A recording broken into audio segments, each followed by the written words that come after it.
Good morning, everybody. Oh, afternoon. That was quick. I already found that. So, good afternoon, everyone. Thank you all for joining us. The center is super excited for this because we thought there'd be a lot of interest. So, I want to start off by first saying thank you to Tara and Trish for leading the conversation. My name is Corey Charlet. I'm the faculty development specialist with the Center for Academic Innovation. And so, today I am just going to open up and then I'm going to turn it over to the stars. A couple housekeeping things I'd like to go through first. Um, if you wouldn't mind to keep yourself recorded, unless you're the one actively speaking, it just helps for a little bit better audio quality for everyone. I do want to let you know that this session is being recorded, so try and keep it clean. And then finally, as you have questions for our presenters, if you wouldn't mind to use that raise hand reaction at the bottom of the screen, just to let them know that you've got a question or something that you'd like to add. I'll be monitoring the chat, so if there's anything that occurs there, I'll do my best to jump in and help as I can. But since you're not here to listen to me, I'm going to go ahead and turn it over to Tara and Trish. Thanks, guys. No pressure at all with my public speaking teacher from 2003 in here. So I wanted to start off just sharing how I got involved with this because I am certainly no expert in this. In fact, I find technology to be a struggle, and I would still consider myself newer to teaching. This semester is my 7th and 8th section of teaching. So last semester, I chose to offer my classes live via Zoom, and I did that completely out of selfish reasons. My family is high risk. My daughter's a St. Jude patient, which is why you can see I'm here in my home right now. I work 3 days from home, and then I come in for my 2 days for in-person teaching. And last semester, I was really nervous about the number of students in my class, and I wanted a way to have fewer of them there. So it was completely selfish. Um, I also didn't know how I could come up with time outside of class hours to help any of the students who ended up needing to quarantine. So that's why I ended up opting for Zoom. I decided before class even started to post on my Canvas homepage the Zoom link, and I told students that they could attend via Zoom anytime for any reason and they didn't need my permission. What I learned in that process is that my students were actually really appreciative of that flexibility. And we all know how much many of our students face personal struggles. And we sometimes wonder how they're even functioning, let alone sitting in our classes. We all know many people who struggle with mental health issues. I was one of them when I was in college. My attendance was often below 50% because there were days I just didn't have it in me to get out and be around people.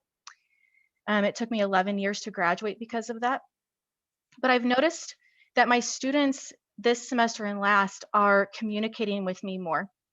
In fact, in my 2 sections, every single student has texted me this semester, every single one of them. Even one that dropped after the first day to switch to a college level math class.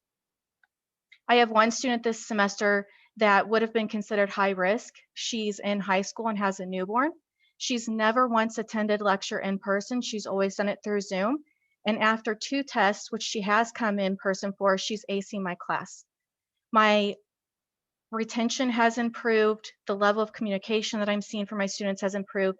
And in 3 sections over 2 semesters, I haven't had to administratively withdraw anyone. So it was because of these changes that I've seen from my students that I reached out to Dr. McGrady and just shared with her the positivity I've been seeing from the students, and that I actually think I wanted to continue doing this even post-COVID. Another added benefit is that I do post all of my recorded lectures on Canvas, and I'm shocked at how many students are actually rewatching those. So all the times that your students ask you a question that you're like, I already covered this, they're going back and rewatching it. So I've been really pleased with that. So what Trish and I are hoping today is to share some tips that we have learned and to also hear what you guys are doing. And we all want to look for ways that we can better engage the students that are attending virtually.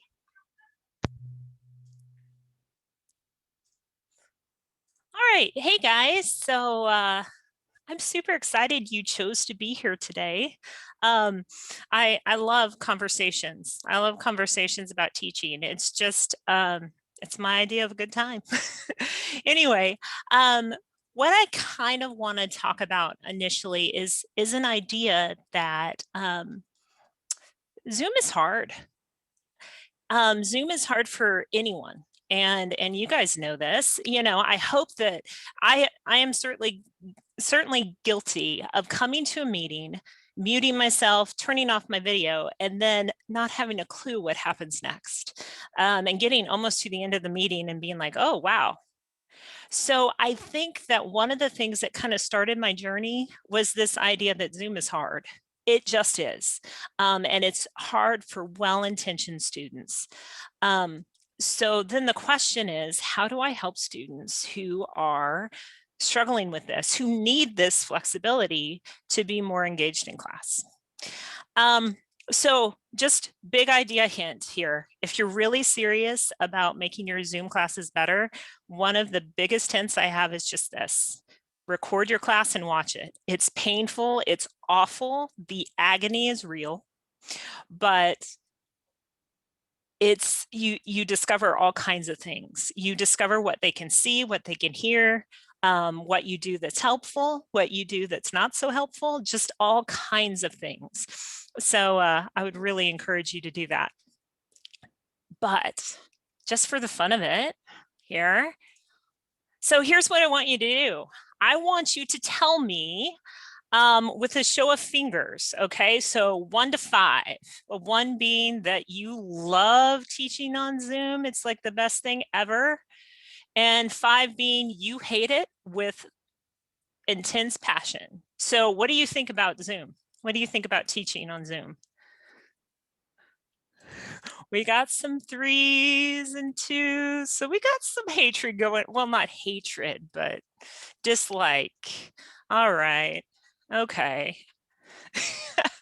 so yeah, I don't know. Tara gave it a 1. I don't know that I would give it a 1. I might give it a 2. I really like the opportunity it affords, but yeah, there are some challenges for certain. Hey, this is kind of just sort of what we're going to do. We're going to talk about the basics and just kind of talk about if you want students to be engaged in your class, the bare minimum of what's got to happen. And then we're going to talk about some things. Okay, once you nail down the basics, what can you do to really start getting these students involved in your class? So that's kind of our goal for today, is to kind of go through this little agenda. And guys, you have experience, you have things that you have found that have worked for you. You have found, some of you use the chat box beautifully. That's something I haven't really successfully done. So don't feel like you can't talk. Do you know that you can hold down the space bar in Zoom and it'll unmute you till you release it? It's great because then you can't get like stuck with a barking dog. This is why I love my space bar. Give it a try if you haven't. Just hold down your space bar. You'll see you'll unmute, and then if you release it, you remute, and then you don't have to find that disappearing mute button in the corner. All righty then. Okay, here, I'm gonna quit sharing this. So let's kind of just start with the basics. The basics are, I guess, that students have to be able to see and hear you. They have to be able to hear well and see well. They just have to. So just some of the things I've noticed watching videos of both me teaching and other people teaching is if a student asks a question in the class, it's a really good idea to repeat the question because you're close to the mic. They may not be so close to the mic. And these jabber mics are fantastic, but they're very directional, meaning if you're pointed, the sound is pointed at the jabber mic, it does very well. If you have your back to it and are talking in this direction, it doesn't pick you up. And so unless a student is just like, zeroed in on the jabber mic, it's very possible that the people on Zoom didn't hear what they said. Okay. Yeah. And then they need to be able to see what you're referring to. So kind of my idea is anything I show, anything I refer to, how are my Zoom students going to be able to see this? And so I think Tara's going to take it and kind of go through some things that she does. Go for it. We're going to attempt. Making sure I click share sound. So whenever you go to share screen, if you have any video, there's a little check box at the bottom that says share sound. So if you have students saying that you shared a video and they didn't hear anything, you're just missing clicking that. So last semester, I started with the camera and the whiteboard. And so here's just a quick look at that.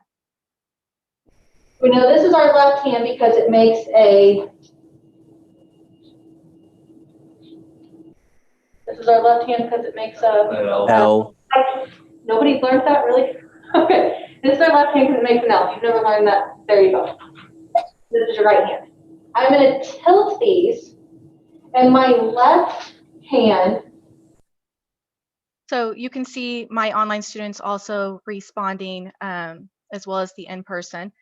And this method worked well enough until I was able to learn some better technology.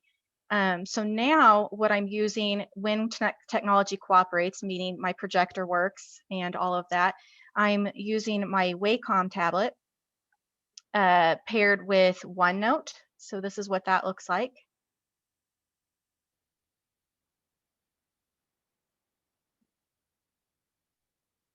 Composite number, so every number that is not prime can be rewritten as a product, so as a multiplication of prime numbers. We call that prime. So there you can see that the students can see me on camera, and then the virtual students that are on Zoom are seeing the exact same thing that the in-person students are seeing as I'm sharing this OneNote up on the projector. The thing I like about this is I can face all of the students while I'm talking, as opposed to when I'm on the whiteboard, my back is to them, and I can't monitor the chat as well.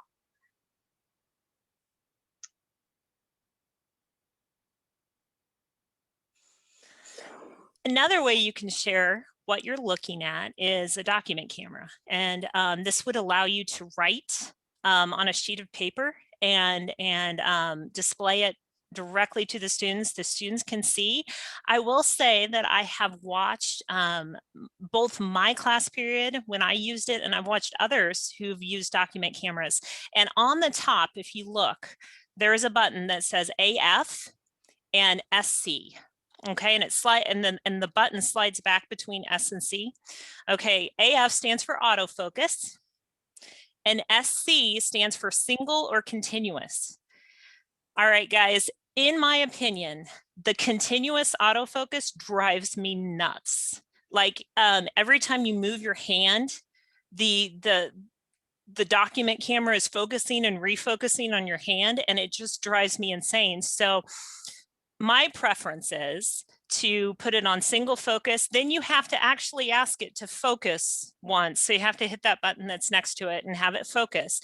But then it leaves your hand out of focus, which I don't care about.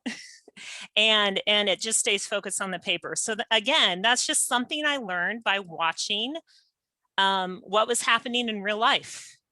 And it really helps me. I have some visual issues, so that was just driving me crazy. Like I couldn't even look at the screen. I was like, I can't handle it.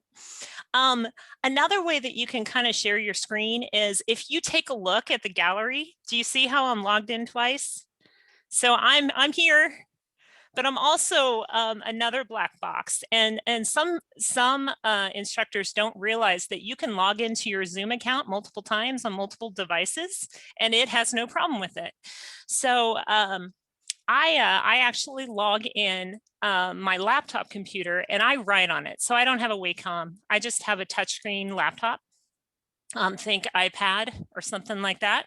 And I just log that device via the Wi-Fi into my Zoom account again. And that's what I write on. So there are multiple ways you can do that. But the idea is simply this, guys, that the students need to be able to hear everything you say. They need to be able to see everything you refer to. Anything that we missed, Tara? There's also the file sharing. So I'm using guided notes, which I post into Canvas, and that's what I'm writing directly on during class. You can also share those files in the chat box. There is a button when you're host that says file. And then you can just drop those right in, and then students can open it up. So if you're sharing a PowerPoint or you've passed a handout to your class, you can just drop that file right in there for your students. Right. So the idea is you want your Zoom students to be able to participate in every single activity that you do in class. So think about that. That takes some creativity. And I know some of you have greater challenges than I do. So if you are doing something very hands-on, I don't know, but maybe we could brainstorm it. I bet it's possible. But one of the things, I'll just show you my Canvas site here for a second. This is my homepage on my Canvas site. And if you take a look, the very first button over here is come to class virtually. So it's just boom, there it is. But the second button is class handouts. And what's under that is everything I distribute in class. So the notes, if I distribute that, if I distribute an activity, that is also posted there. So students can print that off before class if they want. But I also, like Tara, drop it in the chat at the beginning of class. I'm a big fan of multiple methods, like communicating, giving multiple access points to students. So yeah, that's one way I do it. I put it on Canvas. Then if they didn't get that done, I drop it in the chat so that they have access to those handouts. They have access to those activities. I will say this also, if you haven't played with the Canvas student app, it's fantastic, in my opinion, for uploading any class activities you have. So I have students do, I'm a math teacher, so I have students work on problems nearly every single day. They do it on pencil and paper. I collect those problems. I grade them in various ways, sometimes, you know, whatever. But I want my Zoom students to be able to turn them in with no pain. I want it to be quick. I want it to be easy. And one of the best things I've found is the Canvas student app. Basically just create an assignment in Canvas. And if you look at the settings, you can submit something online. I didn't do this, but I don't know if you guys want me to kind of show you how you would do that. But I can, here, let me just show you, since it's right here, I have my Canvas open. But when you create an assignment, if you come down here, you can hit submission type and change to online, and then select file uploads. And what that does is a student can open their Canvas site, open that assignment, hit submit assignment, and one of the options is their camera. They click their camera, they take a picture of what they just wrote, and you have it in Canvas. And it's all there, it's in one spot. The students don't have to find files or figure out how to email it to themselves or anything like that. It's just there. And that has been very helpful to include my Zoom students. All right. Tara, what do you think? Are we ready to move on? There have been a couple of questions. Okay. I can't tell if Corey's just re-clarifying where the files are at in the chat. Does everybody see that, or just when you're a host / co-host? Does everybody have the drop file in the chat? It is a setting. You can, in your Zoom screen, in your account, you can choose whether or not students or participants can share files. You can also restrict file types. So you can say they can share files, but it can only be a Word document or a PDF or something like that. That's kind of how I have it set, because I don't want them just sharing anything and everything. But if they want to share a PDF, fine, you know. But there are some settings. You can turn that off. So if you don't see a button that says share a file in your chat, it's probably because you have that turned off. And then I had a question about the program that I'm using. So I'm using Microsoft OneNote, which is essentially just a huge notebook, and you can actually share that notebook directly with people. I don't, but that is an option. And then I'm using a Wacom tablet. This was purchased by my department. There's a lot of these on campus. A lot of departments have these, but this is a newer model. It actually had to get tagged because it's a little bit pricier of one, because it has a actual visual screen on it, so I can see my computer monitor on this Wacom when I'm writing. The older Wacoms are just a solid color, and you kind of have to find where your pen is at on the screen. And some of you are amazing at that. And I watch you use those things, and I'm just in awe. My tutors are phenomenal at it. I am not. All right. Are there any other questions? Guys, you can ask questions, so don't feel like you can't say anything. And again, remember, all you have to do is hit this space bar and hold it down and then release it. Boom. You don't even have to find the button. I have a question, Trish. Sure. You had talked about using the Canvas app to just snap a photo. When it comes across, does it save as a JPEG? Does it save as a PDF? How does it look on your side when you're looking at the students' submissions? So I look at it through SpeedGrader, and it used to be when students took a picture of something that it was warped. Like I would see like half of the first question because it was so zoomed in. They've seemed to have fixed that. And so I'm not really even sure what the file type is that the Canvas app submits, but I can see it clearly and I can see the whole page at once. So I'm very happy with that, whatever that file is. I don't restrict upload file types anymore.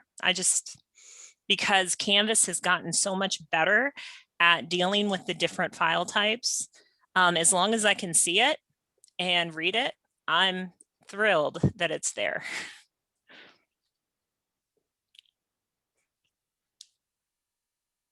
Any other questions?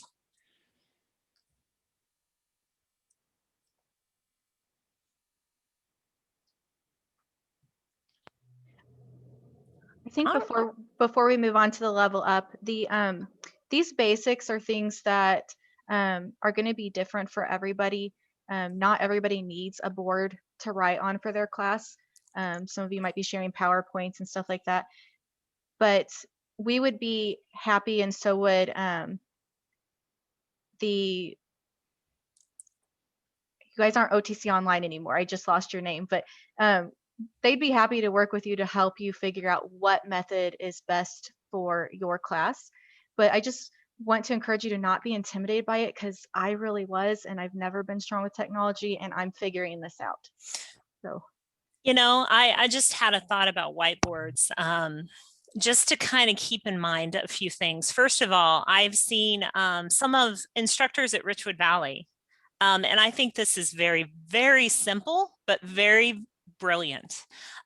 When they go into a classroom and they know students are going to be on Zoom and they're going to use the whiteboard, they just draw a box and they use their webcam and figure out the bounds of the picture and draw a box on the whiteboard. And it's simple, but it's brilliant because now you don't use any brain power trying to figure out, can your students see what you're writing? I will warn you this though, our webcams are a little persnickety. They do this thing where they go out of focus, and it is a good solid 2 or 3 minutes before it comes back into focus. And I don't know why that is. And there might be somebody who can fix that, but I haven't found any way to troubleshoot that. So I do think that whiteboards, although can be used, I think they may be a little bit, there may be a few more drawbacks to a whiteboard than some of these other methods, like sharing your screen or even a document camera. When I've had to use it, you'll catch me standing in front of the camera doing this with my marker, trying to get it to focus, because it does go in and out, like you're saying. Mm-hmm. All right, any other questions? I just want to make a comment on the whiteboard. I do that. So thanks for calling me brilliant for making those boxes. But the focus, it has been a real issue for me. The problem is I'm busy trying to teach to the people who are in the room. I don't know when it's going out of focus until I go back and watch the video later. But I have found that if you just stop the video and restart the video, it tends to come back and focus for me when I do that. But yeah, it's problematic, that's for sure.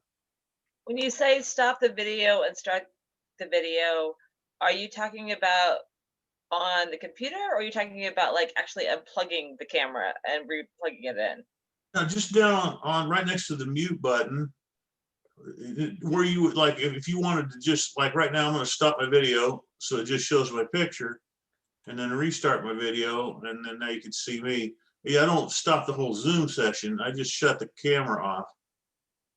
And one other thing I was going to mention earlier, we were talking about sharing the sound. I always click the box that says optimize sound quality. Otherwise, sometimes it's distorted. And I learned something last semester. I play a lot of videos, speech videos in the class, and then I'm sharing that. And if I don't mute the microphone on the camera, it picks up the sound from the speakers and it causes an echo.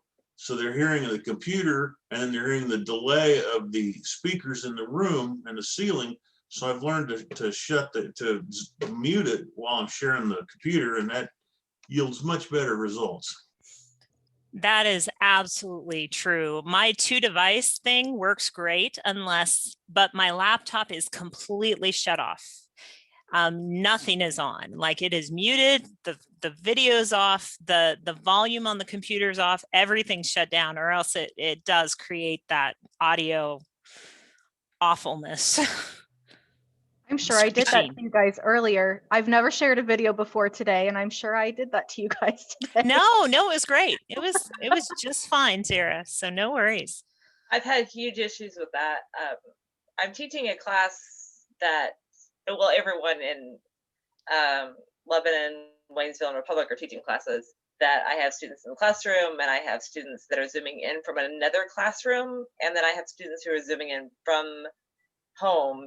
And the last time I tried video, nobody could hear sound. So I just that was huge. I was like, because now I have so many videos that are so much a part of my class, and now what do I do? Mm-hmm. I'm glad to know that that's a setting for that. Right. All right.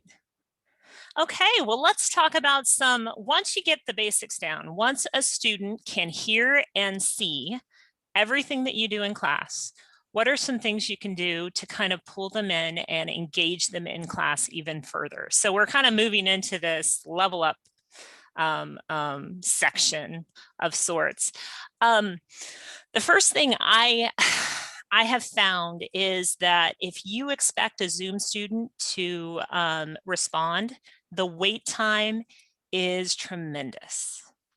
Because think about it, in a typical class period, you have a student, they have to decide the answer in their head. Then they have to overcome that, I want to stay silent. And then they speak. So that's what we're trained as instructors. We're trained to wait that amount of time. So to let them go through that whole process. But if they're on Zoom, they have to decide the answer. They have to overcome that hesitancy to say anything. They have to find the mute button. They have to unmute themselves. Then there is a delay on Zoom on top of that. So the wait time is mega. I mean, you have to be in it to win it. If you want them to respond, you need to wait an awkwardly long amount of time. But they will respond eventually. And it does help if sometimes I'll call on students because of that. I'll be like, hey, Billy, what do you think about that, or whatever. But it really is. I had another instructor say she counts to 10 slowly in her head. So I saw somebody say, how long is long? I don't know, but I do know that it's longer than you feel like you should ever wait for a question. Because it's just a long time. All right, hey guys, so I'm going to lean over here because I have my second device over here. And so this is my OneNote. I use OneNote as well. So here's my question. What do you think? So my question is, who would you support as next president? And number 1 is Luke Skywalker. And number 2 is Diana Prince, otherwise known as Wonder Woman. 3 is Frodo Baggins. 4 is Groot. I think a student gave me that. Yeah, I think that's a Guardian of the Galaxy, maybe. I don't know. And 5 is Captain Jean-Luc. Who would you support as the next president? Only 7 of you have responded. Come on. All right, now we're up to 14. So we got 83% of you responding. I guess one of them is me, so I can't pick on you too much, right? All right, guys. So what that is, it looks like Jean-Luc Picard is going to be our next, or is who OTC is going to support as the next president. Well, anyway, so guys, what this is a polling feature in Zoom. And do you see how generic my poll is? To create a poll in Zoom, you actually have to do it on your Zoom account online. So where all those settings are for your meetings, that's where you create polls. I think you can do it also on the fly, but it's a little clunky. But what I've done to make it faster is I just made this poll question. So I didn't actually type the question that I wanted to ask. And then I made answer 1, 2, 3, 4, 5. So then what that allows me to do is write as many questions as I want in my notes and just use this poll over and over again. And then that way I don't have to, go through all the work of loading all my different polls. This works for them all. And it just takes a second to help students make sure they're still there, make sure they're expected to respond. So exactly like you guys, if not all of my students have responded, I will say, urge them to. So it's just a method. This is not a gotcha. This is not a, I caught you not paying attention. This is a pulling them back in, okay? They've got distracted by their dog, or they've got distracted by their little one running around, and just pulling them back into class. And I'll just do this every now and again, periodically, throughout my class. So Trish, some instructors are sharing that if they're Zooming from another campus and their students are sitting in a classroom at another campus, the polling and the chat aren't very good options for them because they have multiple students on that same Zoom. So I'm just kind of sitting here brainstorming. I wonder, I know there's things like Kahoot, but that kind of can get cumbersome to set up. I would almost use my Google Voice account, and I would just pull my Google Voice up and have that on my screen next to Zoom and have students just text. And then I would be able to see. There are lots of ways to do this. I think using cell phones or poll everywhere is one. There's a reason, there's a strategy behind why there are 5 answers. And my strategy is simply this: hey, you have 5 fingers. Okay, so a classroom full of students, I have some students in person, I have some students on Zoom, I might have a group of students somewhere else. Everybody can hold up an answer, and I can you know, again, this is not graded. This is not like trying to assess their learning necessarily. This is pulling them back into class if they've kind of fallen away. So I can look and see, they'll change their answers. They'll look around to be like, you know, because I'm asking math questions, totally, they'll change their answers, but I'm okay with that. If they think it's 2 and they look around and think, oh my goodness, why does everybody else have 3? They're thinking about, why is that answer the right answer? So boom, score. So there is a reason why I have 5 answers, is because students in class can show me fingers. So is there a camera facing the other campus classrooms? Where, like, can you guys see those students that are? Kind of. Kind of. Yeah, yes, but you know how Zoom works. So even if we have great video and everything's focused, they're tiny because they're sitting in a classroom. And as much as we say, hey, you guys should move up closer to the cameras, it's just like a real classroom. Everybody sits as far away from that as they can, in some classes. And then I'm not in the classroom, so I can't say, no, I'm serious. You guys really have to move up. Like, I'm just gonna wait. So I'm not in those rooms. And it's frustrating in that sense because, and we have people, like when I teach in Waynesville, and this is, then I have a classroom in Republic and a classroom in Lebanon. And so then I have a bunch of Zoom people, and then the classroom in front of me. So that's what I've ran into anyway. So even if I say move up, then sometimes I can see them. Mostly they're so small, and that I can't really. I can see that there's 4 people in the room, but not. Sure, I could totally see how that could be something to conquer, something to troubleshoot. Tara, you said this yesterday, but some of you use like the whiteboards, or I can't remember the word for them, but the erasable things that students can write on. But that's another way that they could just show you their answer, you know, and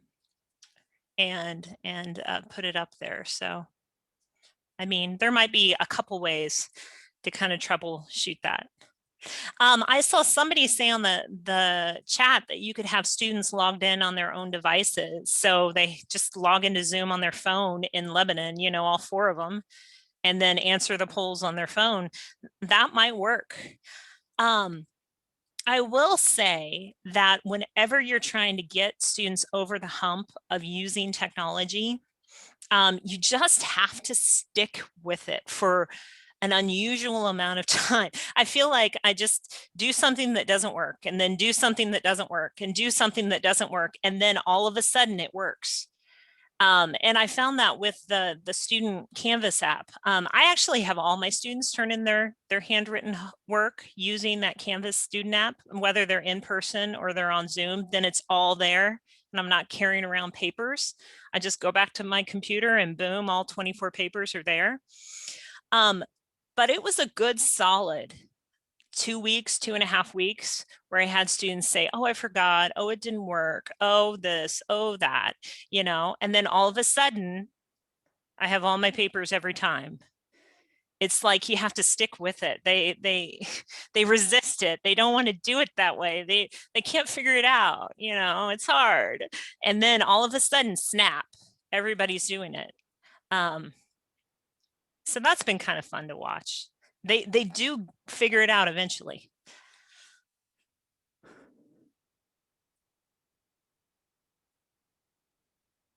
Yeah. All right. Any other thoughts or questions about polling or anything like that? Hey, Andrew, I see your hand.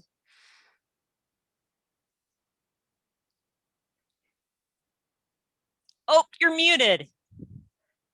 Today I was Zooming one of my classes, and while I was Zooming in the class, I noticed that somebody started painting on the screen. Mhm. And I looked up and I was like, am I getting hacked? What's going on here? And a student thought they were just painting all over their screen. They were painting on the screen that everybody was using. And is there a way we can keep that from happening? Yes. Or obviously you can see that going wrong in the future. If that does go wrong, how can we, erase that? Well, those are called annotations, and I use that all the time. I use it on Zoom. I used it today in my class, where if I want to show them a website, like, or a Canvas site, or in my case, like my math lab, I'll bring up my math lab and then I can just write all over the screen. And it's called an annotation, and it's a little clunky. You got to work on it. You can allow participants to annotate, and you can turn that off as well. So if you look in your settings, Andrew, you will be able to find a way to turn annotations off for participants. I will say this, last spring, my calculus class figured out annotations, and it was awesome. It was so much fun. I had to actually get onto them to like bring them back to calculus a little bit, but it really worked well for those students. So you might just see, and you have different classes, different personalities of students. So one class, it may not be an option, and another class, it might be awesome. So yeah, but you can turn that off. And just a heads up, if any of you are working with dual enrolled students, annotations does not work with Chromebooks, either direction. Oh, I didn't know that. Yeah, cannot annotate with a Chromebook. All right, any other questions before we kind of go on?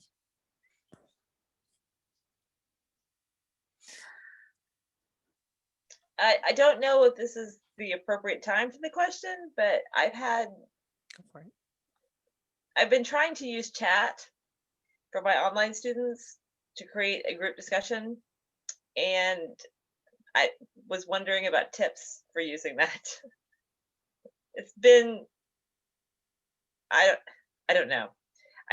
Honestly, the first time, I don't think I set it up well, but the second time, I couldn't tell they were actually doing anything. I don't know how to figure out whether or not they are, in fact, because they don't turn their videos on. And so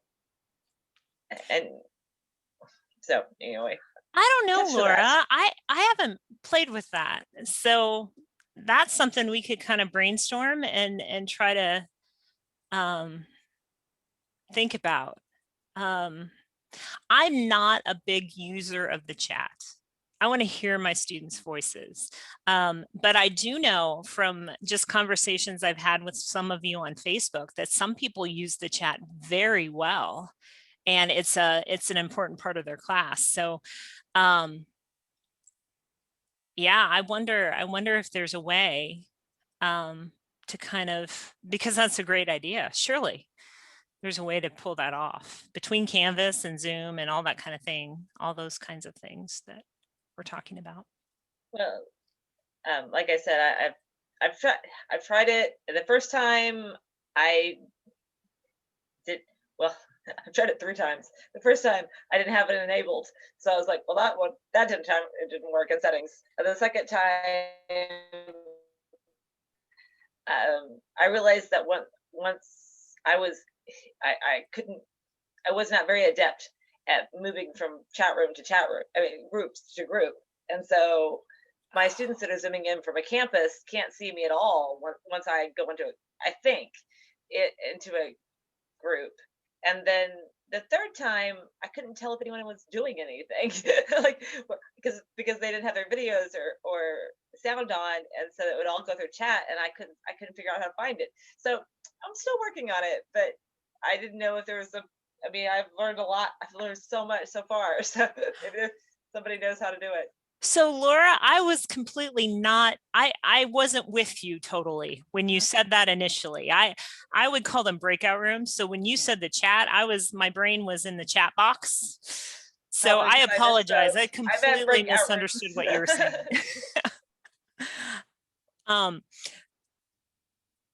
I have used breakout rooms, and they're tough, but some students really do well in them. And before I send students to breakout rooms, I always ask them that if at all possible, please turn on your camera, because, you know, being in a room with black boxes is rough. I have, you know, Tara mentioned that this period of time has been hard on students. I've had students just bail if I put them in a breakout room because they can't handle the interaction. They were, you know, it was hard for them to be in class anyway. And so a breakout room, they're just not willing to engage. So I've had some success with it, and I've had some trials with it too. And it depends on the class too. My sweet spot is about 3 students. If I get more than 3 students, they feel like it's too big of a group and they have the same problems with turning on their video and stuff like that. But it's you gotta know your class, and you gotta work at it, because that's another tricky one that may not work the first time. But again, just hang in there, keep doing it, and they'll figure it out. You know. Well, the last time I used it, I wasn't intending to. I was gonna, because I had problems with the time before, and then I was like, okay, so this time I'm just gonna make a discussion board, and I was like, here, and I just said out loud, here are the people I want you to talk to, like, and just do it through discussion, either through chat or, and then I had people saying, are you gonna put us in are you gonna put us in a breakout room? And I was like, well, okay, I can, but right. And so then I put them in breakout rooms, but then when I went into the breakout rooms, I couldn't tell that they had done anything, or they did, none of them turned their videos on, so I couldn't see them, and I couldn't find where they had said anything through chat. And so then I was like, I feel like the breakout rooms are a way to be like, I'm gonna have a bathroom break, or I'm gonna go get some Cheetos. I don't know. I don't know. You might have something they have to produce that can kind of inspire them to engage, you know, so something that is due on Canvas when you're done with the breakout rooms, you know, that kind of thing. So it doesn't have to be a huge big deal, but if they have to turn something in, sometimes that can inspire them to engage in the group meeting. But you're right. I've jumped into breakout rooms and it's just be silence. And I'm like, guys, this is boring. Come on. So one suggestion, Laura, is just have them report back after their breakout rooms, just like you would in the classroom. When they're in small groups in the classroom, then you come back and say, so what'd you guys decide? Group 1, what did you think about this? Or what did you discuss? So that they know that when they come back, somebody's going to have to talk. And if no one talked in the breakout room, nobody's going to know what to say when they get back. And I've really had good success with breakout rooms. I think it's one of my favorite features. I do usually jump through them some. And sometimes you come into a breakout room in dead silence, and sometimes you come into a breakout room with a good discussion going on. But I always have them report back in some way back to the main class when they come back from the breakout room. And I think that helps. Mm-hmm. That's a great idea. When you're doing the breakout rooms, are you also in a classroom teaching to like people in front of you? I've done both. And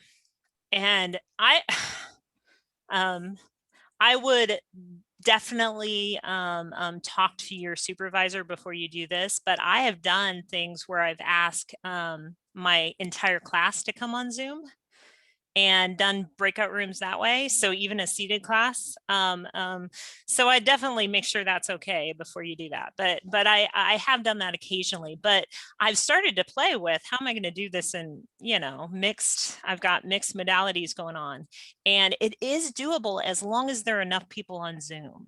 So, you know, if you have the one student on Zoom, well, that's not going to work. You got to change your plan on the fly. But like this week, I've had, you know, easy 2 groups on Zoom.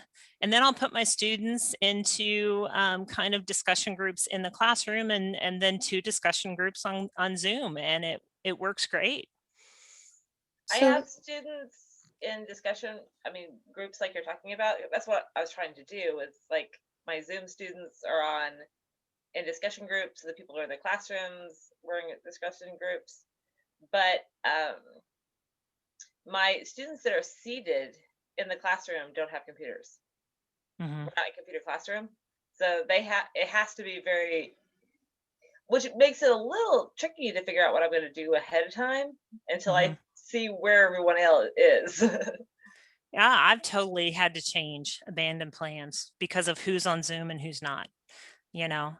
So one suggestion I want to throw out there for if you only have one student that is on Zoom, as I've created, this actually came from another professor, but they suggested creating a Zoom buddy and having someone that's in the room seated somewhere also Zoom in. They can even Zoom from their phone. They don't have to have a computer. They can Zoom from their phone, and almost everyone in the room will have a phone. And then that Zoom buddy can kind of help be their voice, and they can put chats in with that person. If you put them in groups, they go in the group with that person, and having that connection to someone that's in one of the seated classrooms can be really useful. Yeah, that's a great idea. All right. So how are you guys doing? So I'm going to pick on some of you. So let's see. Kelsey, how you doing?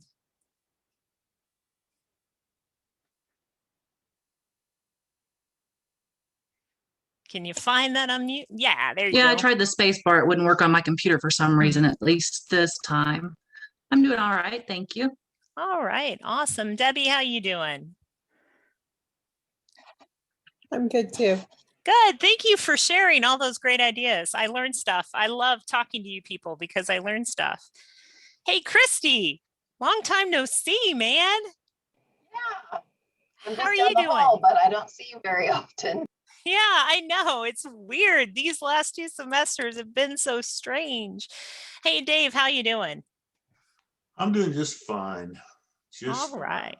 I tell you what, though, I was remarking to my wife yesterday, I'm starting to enjoy my online classes more than my seated classes this semester. I think you and I might have had this conversation. Usually it's the other way around. I gripe about it online.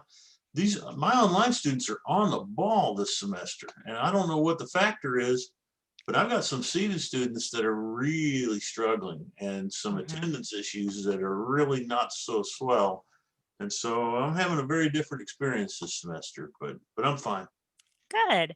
All right, guys. So what I just did was what I call check-ins. And I'll do this periodically throughout the class.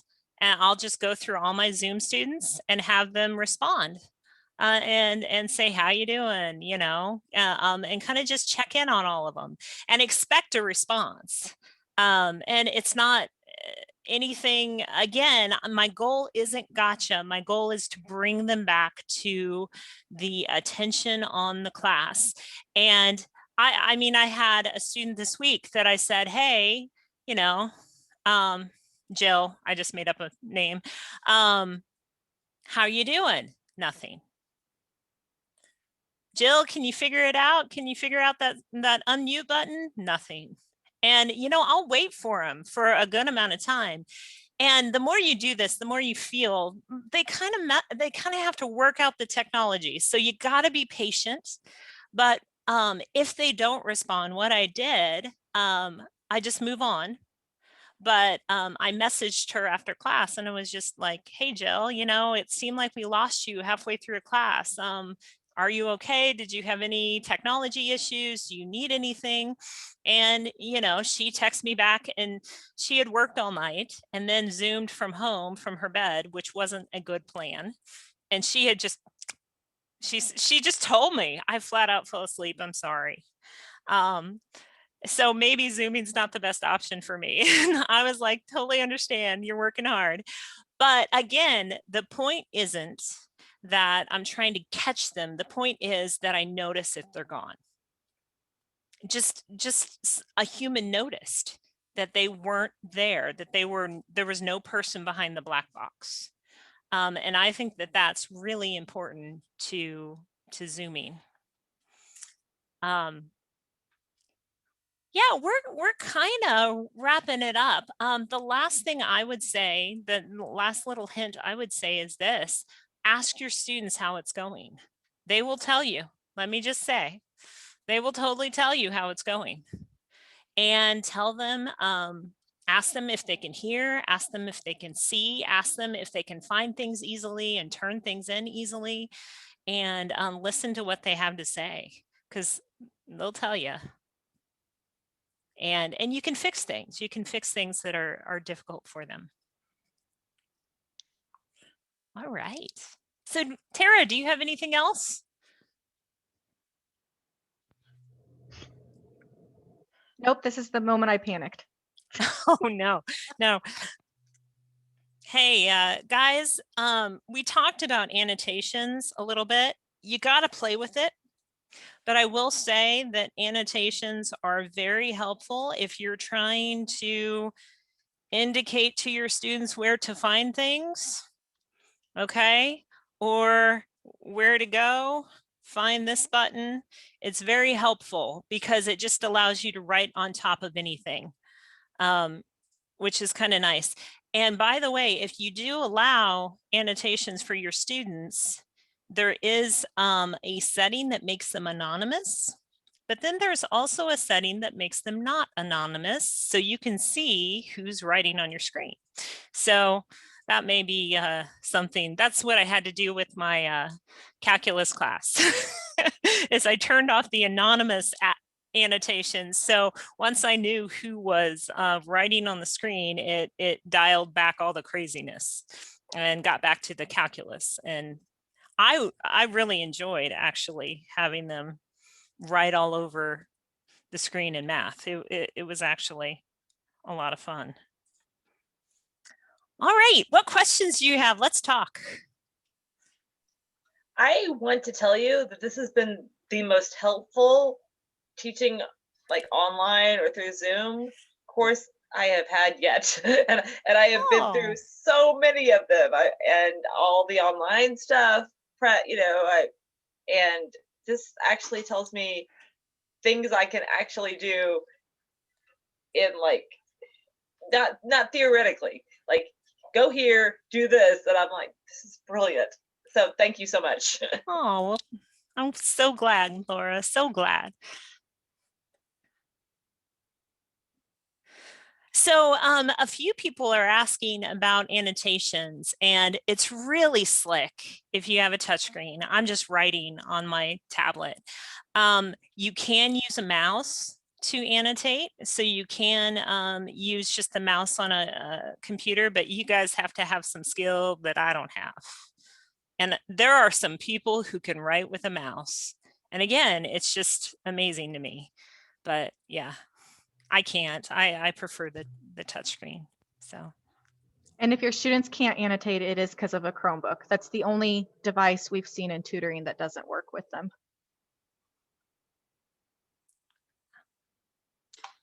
Hey, this has been super helpful, and I really appreciate it. And I got to jump off because I got another Zoom meeting at 1 o'clock. So sure. Thank you very much. See y'all later.